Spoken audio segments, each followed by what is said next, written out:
12 जून 1975 अलाहाबाद उच्च न्यायालयाने इंदिरा गांधींची 1971ची निवडणूक अवैध ठरवली.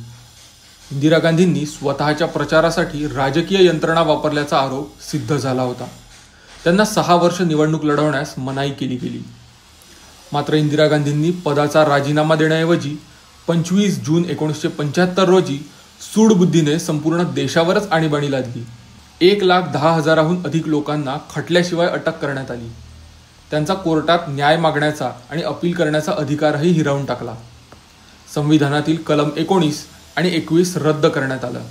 म्हणजेच नागरिकांना बोलण्याचं आणि जगण्याचं स्वातंत्र्यही नष्ट करण्यात आलं.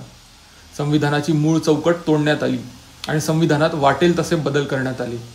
वृत्तपत्र, रेडिओ, माध्यमं सर्वांवर सेन्सॉरशिप लादली गेली. चित्रपट, संगीत, व्यंगचित्र सर्व काही फक्त सरकारच्या पसंतीचंच प्रकाशित व्हायचं. प्रेस फ्रीडम इंडेक्समध्ये भारत रसातळाला गेला. लोकशाही आणि संविधानाची क्रूरपणे हत्या करण्यात आली. म्हणूनच 25 जून हा संविधान हत्या दिवस. त्या शेकडो अनामवीरांच्या स्मृतीप्रित्यर्थ ज्यांनी लोकशाहीचा गळा घोटणाऱ्यांविरुद्ध आवाज उठवला, वेळेप्रसंगी तुरुंगवास सहन केला, मात्र संविधानाचं रक्षण केलं.